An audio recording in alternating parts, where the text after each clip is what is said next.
Exodus chapter 32, verse 7 to 14, and I'm doing my 388, Bible study number 388, and I'm reading ESV, NIV, NLT, ASD, and then KJV. I'm going to provide a theme, summary of what we read, and two questions, and then takeaway. Let's read. Just a heads up, there are a lot of foreshadowing going on these verses. All right. Verse 7, ESV first, Exodus chapter 32. And the Lord said to Moses, Go down, for your people whom you brought up out of the land of Egypt have corrupted themselves. Verse 8, they have turned aside quickly out of the way that I commanded them. They have made for themselves a golden calf and have worshipped it and sacrificed to it and said, These are your gods. Small letter G. These are your gods. O Israel, who brought you up out of the land of Egypt. Verse 9. And the Lord said to Moses, I have seen this people, and behold, it is a stiff-necked people. Past tense, stiff-necked people. Verse 10. Now therefore let me alone, that my wrath may burn hot against them, and I may consume them, in order that I may make a great nation of you.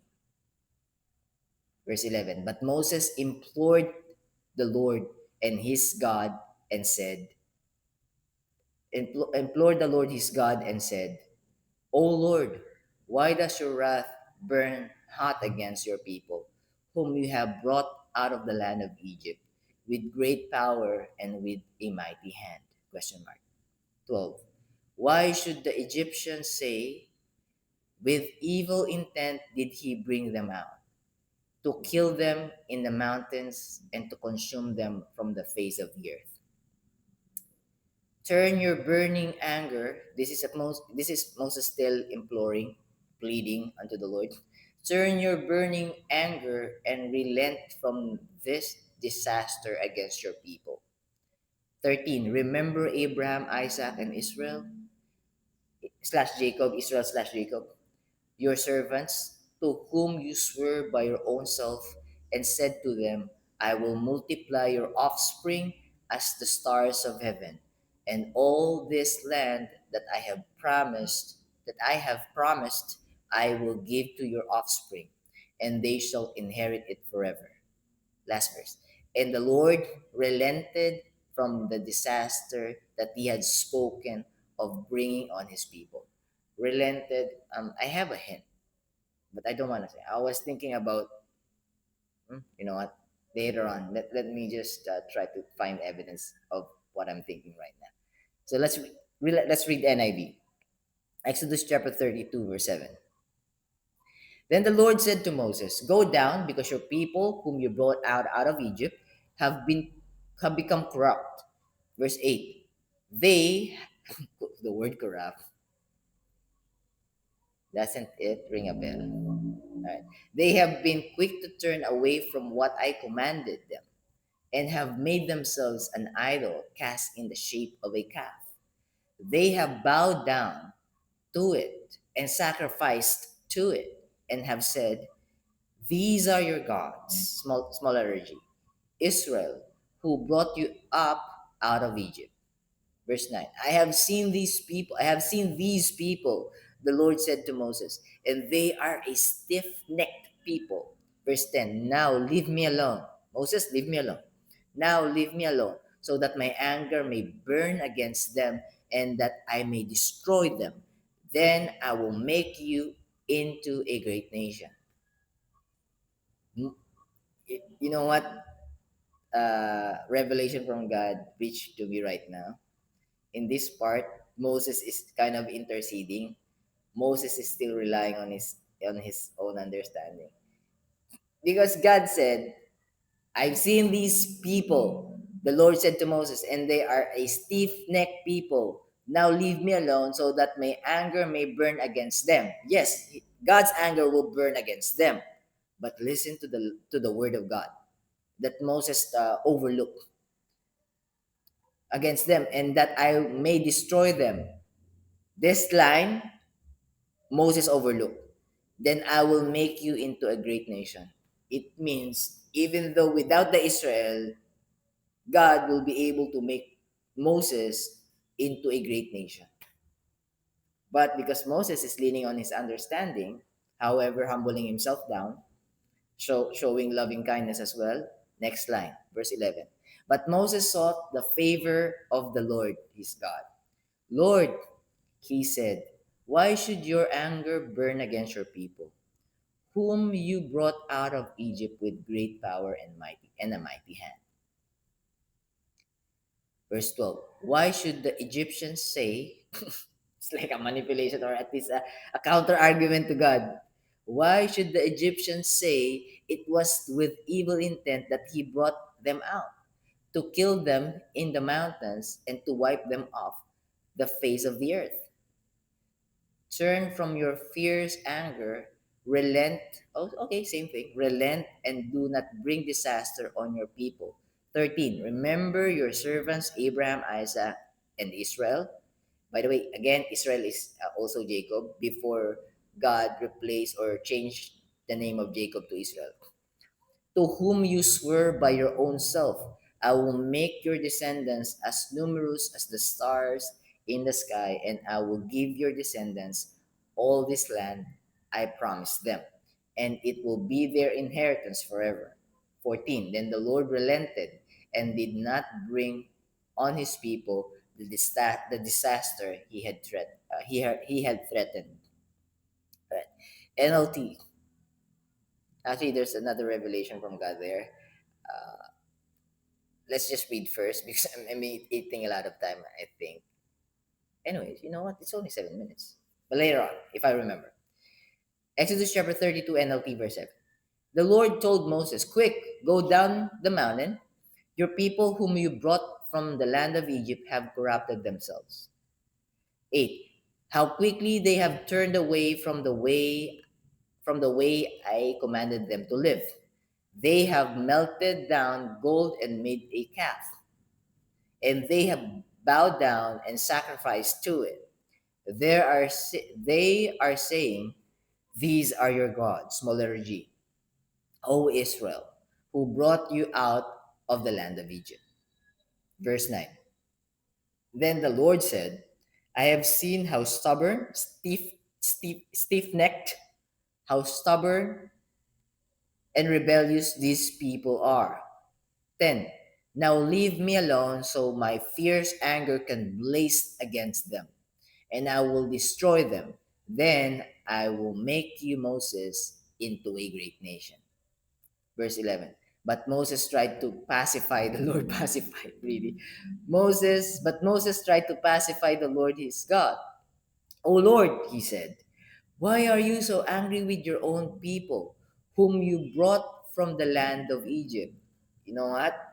If these people are doing this to Moses, I want to ask Moses, if you have commanded them, your own commandments, after just saving them, meaning you're the one who saved them, if you are that entity and they're going against you, would you not feel the same way as our God is feeling right now?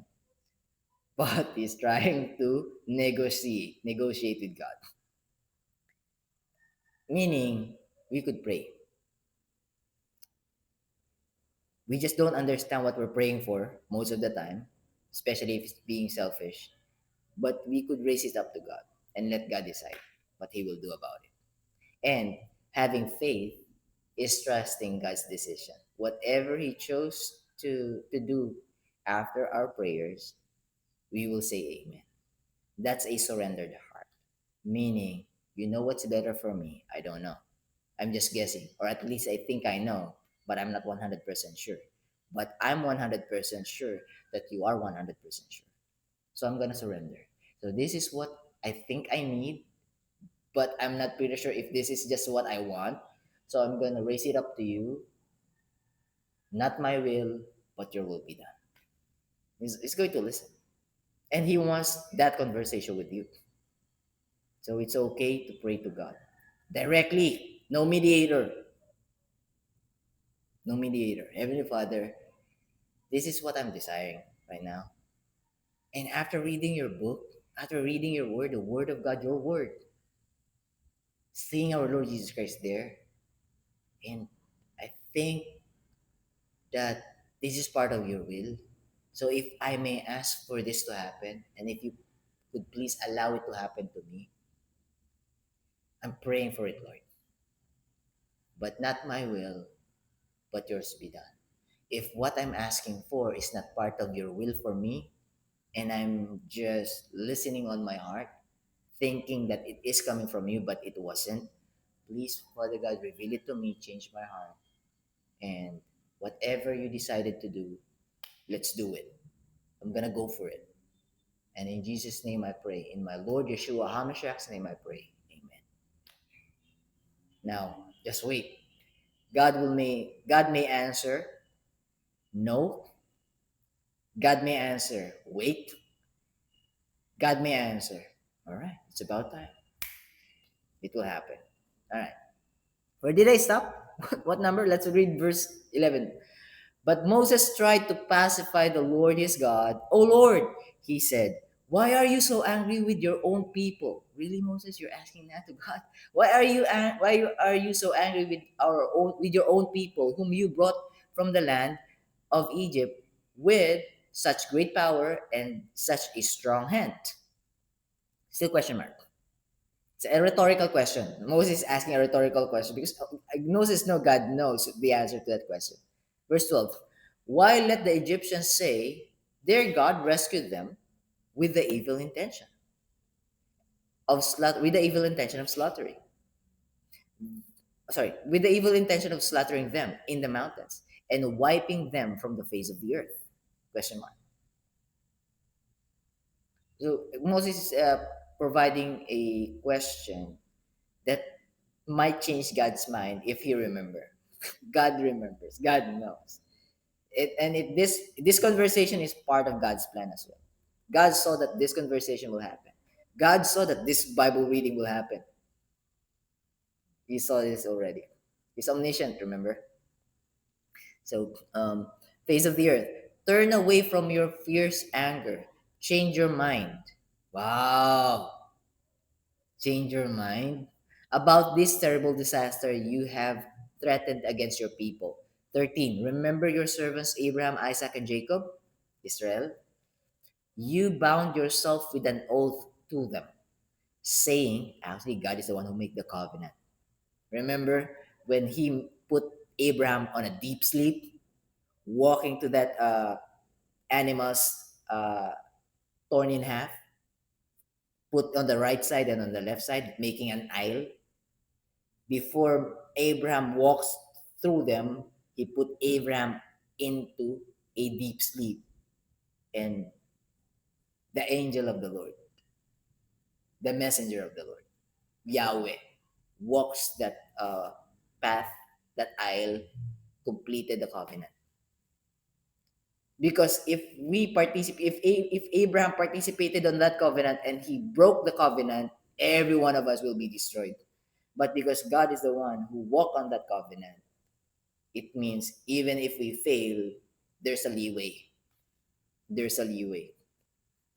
Remember yours, because for that covenant to be broken, um, there should be a participation of a human being, but because human being didn't participate and walk that covenant, so there's a leeway for us, and and God made it that way for us because He loves us so much.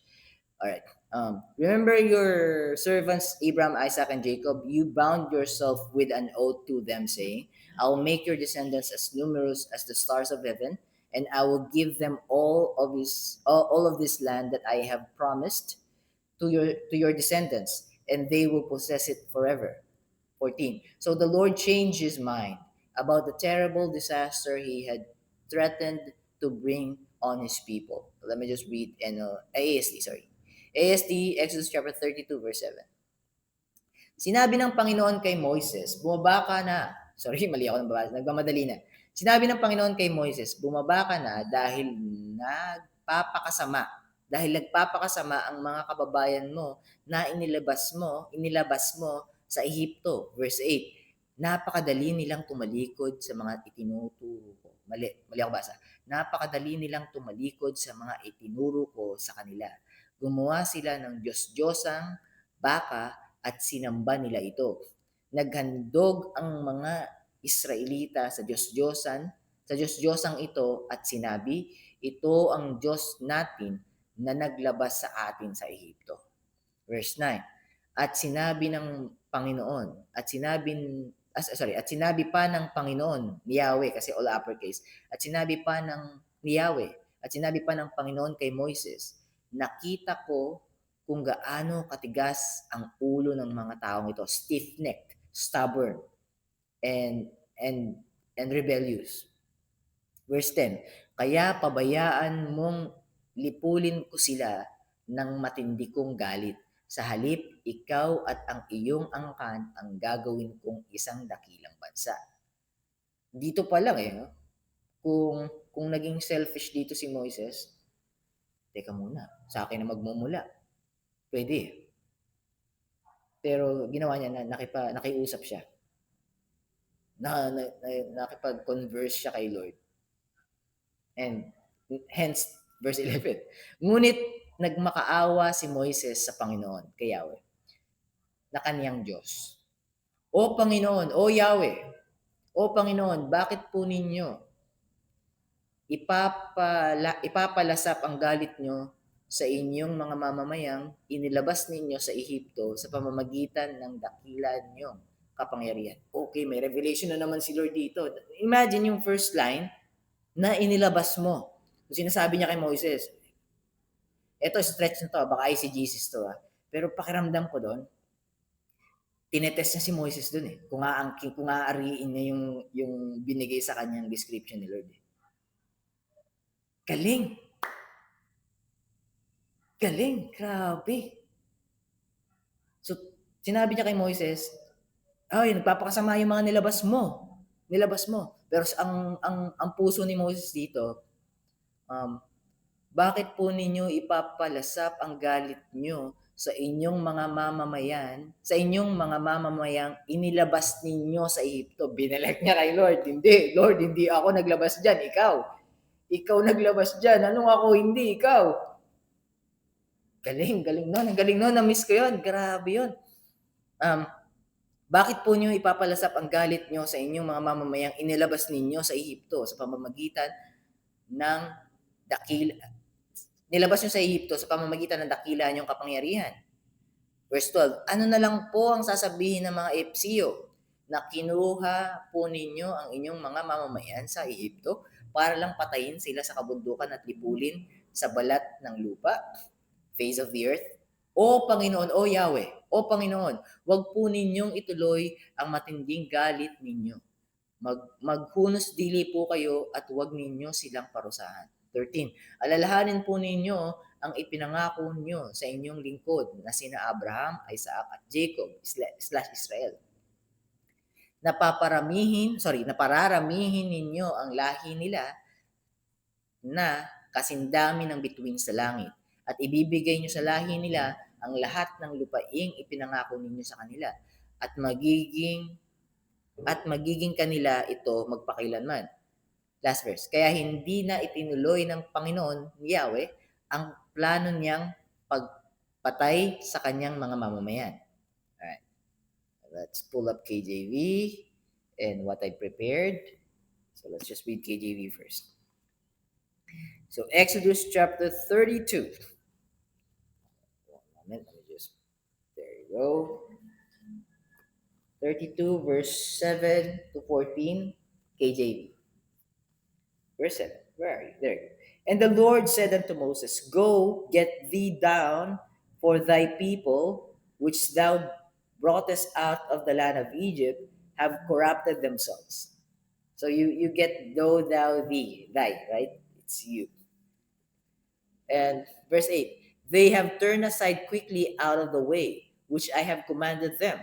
They have made them a molten calf and have worshipped it and have sacrificed thereunto and said, This be thy gods. These be your gods. This is your God in other translation. Small letter G. O Israel, which have brought thee up out of the land of Egypt. Verse 9. And the Lord said unto Moses, I have seen this people, and behold, it is a stiff necked people. 10. Now therefore let me alone, that my wrath may wax hot against them, and that I may consume them. And I will make of you, Moses, of thee a great nation. Verse 11. And Moses besought the Lord his God, and said Yahweh, Lord, uppercase, and said, Lord, why doth thy wrath wax? Why doth thy wrath wax hot against thy people, which thou hast brought forth out of the land of Egypt, with great power and with a mighty hand? Verse 12. Wherefore should the Egyptians speak and say, for mischief did he bring them out, to slay them in the mountains, and to consume them from the face of the earth? There's another revelation. Moses is using this argument while the Egyptians is trying to enslaving the Israelites, while God giving them leeway and they are rebelling against God. Imagine this Israelites inside Egypt rebelling against Pharaoh. Imagine what Pharaoh will do to them. Ooh, Moses. All right. But anyways, God just want a conversation with Moses. God just want uh, uh, to for Moses to manifest his understanding. All right. Where did I stop? Let's read verse 12.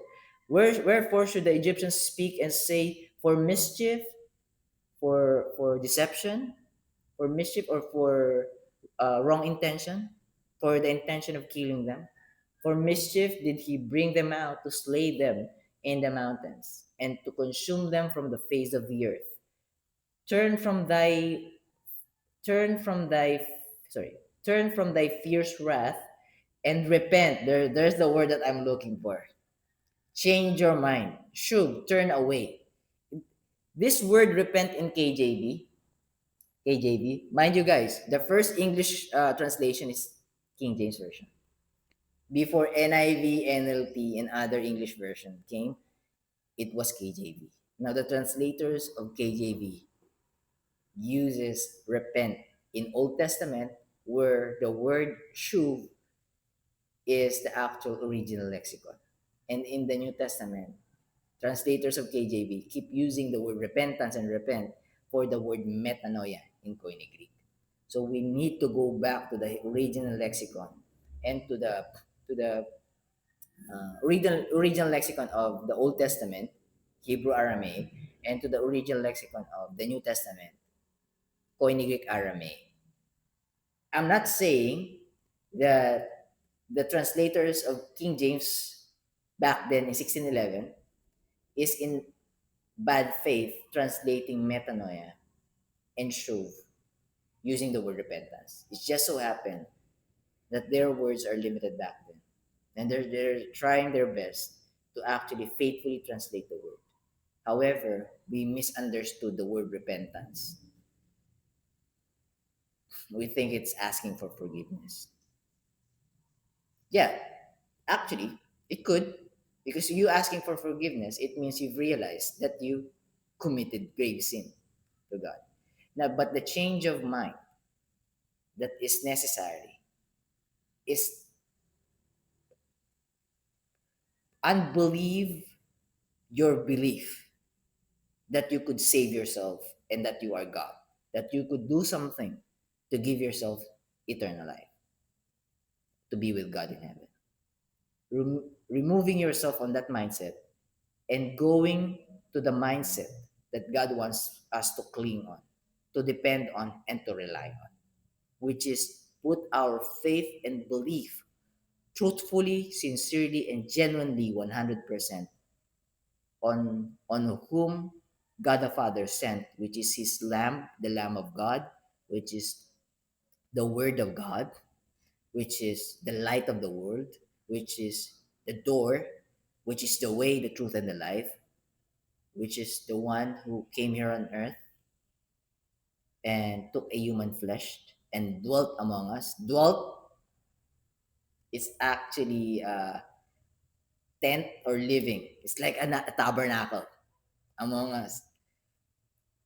And we behold his glory, the glory as of the only begotten of the Father, the only begotten of the Father, full of grace and truth, our Lord Jesus Christ. Believe in him that he is our Lord and one and only Savior. He is our personal Savior who saved us from our death, second death, going to hell. Instead of going to hell, bringing us to his kingdom to be with the Father, to be with Yahweh. So that's the change of mind. Now here, repent has been used. Change of mind. Remember on previous Bible reading, at least on that part, sorry, the previous Bible reading, previous versions, at least on those parts, they tried to uh, translate the actual word shuv, which with change of mind. But KJV used repent here. So let me just read it back. Turn from thy fierce wrath and repent. Change your mind or turn away from what you're about to do. Yahweh, please have mercy. Turn away from what you're about to do. You know what? I think another revelation right now. Yahweh said that to Moses to see what Moses will or to see how Moses will react after saying, "Leave me alone. Leave me alone. Go out away from me. Leave me alone. I'll talk to you later on, but leave me alone. I'm just gonna bring wrath to those deserve wrath." To see how Moses will react. Lord, please have mercy. Turn away. Change. Shuv. Lord, shuv from what you're about to do. Shuv. Turn away. Turn your back away from your decision, Lord. Please have mercy. All right. Again, verse 12. You know what? I'm gonna continue where I stopped. Turn from thy fierce wrath and repent of this evil against thy people, against your people. Verse 13. Remember Abraham, Isaac, and Israel, thy servants, to whom thou swearest by thine own self, and saidest, and saidst, this is not saidest, and saidst, sadst, and saidst unto them, I will multiply your seed as the stars of heaven, and all this land that I have spoken of, will I give unto your seed, and they shall inherit it forever. Last verse. And the Lord repented, and the Lord changed his mind, and the Lord turned away from the action that he's about to do, from the action that he told Moses that he's about to do. And the Lord repented of the evil which he thought to do unto his people. All right. Okay. 28 minutes. Today is a long, long Bible reading. Even in ASD, we almost reached 40 minutes a while ago. So, theme God's anger and Moses' intercession. Mercy through a mediator. So, a foreshadowing. Told you there's a lot of foreshadowing going on. Summary God told Moses about Israel's rebellion and declared his righteous anger against them. Moses pleaded with God, appealing to his glory, his promises to Abraham, not their worthiness, all right? Not their worthiness. Moses is appealing for God's promises, not for the people's worthiness, because Moses, no, they are not deserving. All right. His promises to Abraham, Isaac, and Israel, and his covenant faithfulness. God showed mercy and did not bring the full judgment he had announced. Right? See, that did not bring the full judgment, but meaning there's still judgment going on the next Bible reading or Bible study. Question: why did Moses intercede for Israel? Moses loved the people and appealed to God's covenant. Moses could be selfish here. So the only reason why is that he has compassion to the people. Moses loved the people and appealed to God's covenant promises rather than their worthiness. Question number two: how does this point us to the gospel? Because remember, John chapter 5, verse 39, search ye the scriptures, for in them ye know ye have eternal life, and they are they which testify of me. So the scriptures, Old Testament and New Testament, is testifying of our Lord Jesus Christ. Now let's point to our Lord Jesus Christ, who saved us. How this how does this point us to the gospel? Moses foreshadows Jesus Christ as mediator, our perfect mediator. So Moses intercedes, Moses mediate back then, but that's a foreshadowing of our perfect mediator, of our perfect intercessor. Our perfect mediator who intercedes for all who trust in him. Listen to that. Who intercedes for all who trust in him. Because God is not forcing everyone that I am your intercessor. I am going to be your mediator. No. Those who wants me to be their mediator, I will intercede for them. But else, I couldn't force them. Not I couldn't. I will not force them. I could, but I won't. Because that will be a manipulation. It's like they are robots or a doll. I don't want dolls. I want children. All right. Our perfect mediator who intercedes for all who trust in him, our acceptance before God rests on Christ, on our Lord Jesus Christ, and on his finished work.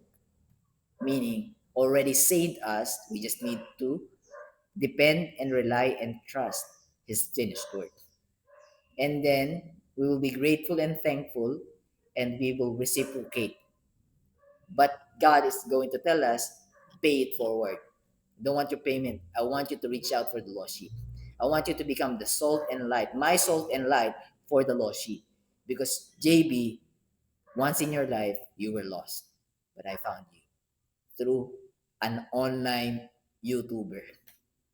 That's the reason why I keep on sharing. I keep on reading. Because who may know, someday, one of the videos that God allowed me to share is going to guide someone to the feet of the Savior, unto the feet of the Savior. If not, it's okay. At least I'm doing this for the glory of God and not for myself. I'm already saved. So I'm not doing this to earn salvation. I'm not doing this to gain salvation.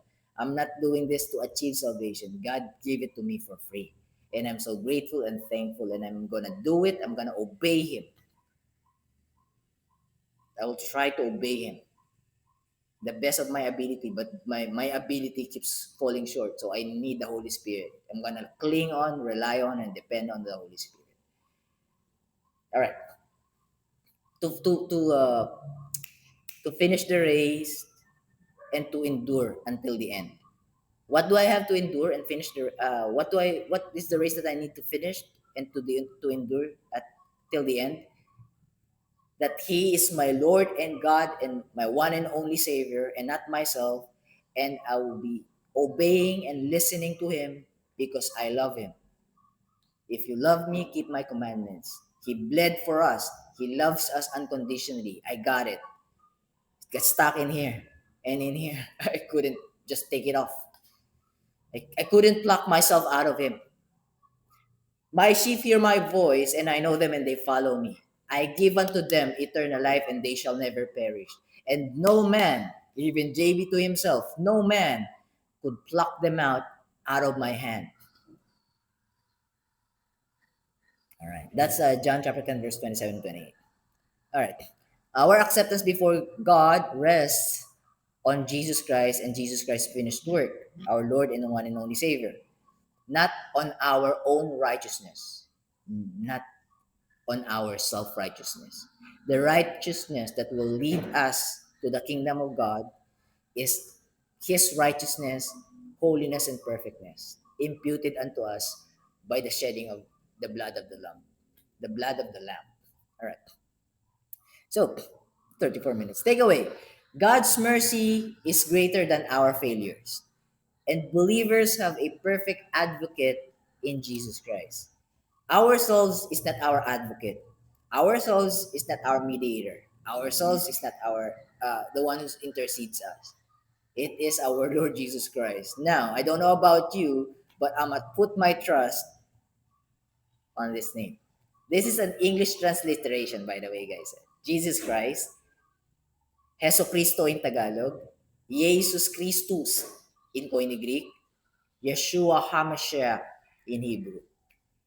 So whatever the name, whatever the transliteration of the name. But the most important thing is, who are we pointing to? Who are we relying on and depending on?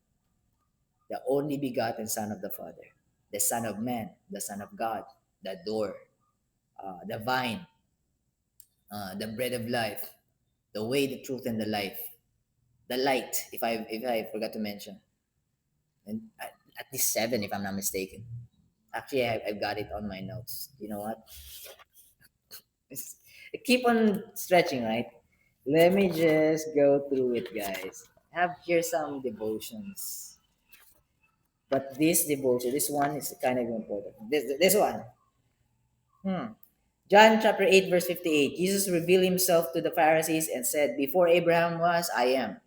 John chapter 10, verse 30. I and my Father are one. John chapter 10, verse 38. The Father is in me, and I am in him. John chapter 6, verse 35. I am the bread of life. John chapter 8, verse 12. I am the light of the world. John chapter 10, verse 9. I am the door. John chapter 10, verse 11. I am the good shepherd. I forgot to mention that. John chapter 11, verse 25. I am the resurrection of life. John chapter 14, verse 6. I am the way, the truth, and the life. John chapter 15, verse 1. I am the true vine. And these are not just metaphors, they are divine claims. Yeah. Exodus chapter 3, verse 1. Mount Horeb, Mount Sinai, aka Mountain of God. Horeb means desert or desolation. See, this is the notes when I was reading it, taking notes. Exodus chapter 3, verse 2. The angel of the Lord appeared. The angel, when the Old Testament said it, the angel of the Lord, the angel of the Lord appeared in the flame of fire out of the middle of the bush. Exodus chapter 3, verse 4. And the Lord saw Moses. God called Moses out of the middle of the bush. I'm paraphrasing, by the way. Read it. Exodus chapter 3, verse 2, Exodus chapter 3, verse 4. And then Exodus chapter 14. Exodus chapter 13 and 14 and John 58, John chapter 8 58, aside from other verses from the book of John, implies or points to Jesus Christ to be the Lord and God in Exodus, and God, Lord and God in Exodus verse 3, chapter 3, verse 2, Exodus chapter 3, verse 4. John chapter 8, verse 58, and I and the Father are one. Sorry, before Abraham was, I am. And John chapter 14, Exodus chapter 3, verse 14 says, Moses asked God, all right, what if they ask me, what's your name? What am I supposed to say to tell them? To say to them or to tell them? Tell them I am that I am. Also known as Yahweh. Yod He Bad He. Yod He Bad He. Yahweh. Yahweh. All right. That's it for today before I sip water. God bless you guys. Keep safe. I'll be seeing you tomorrow. Bye for now.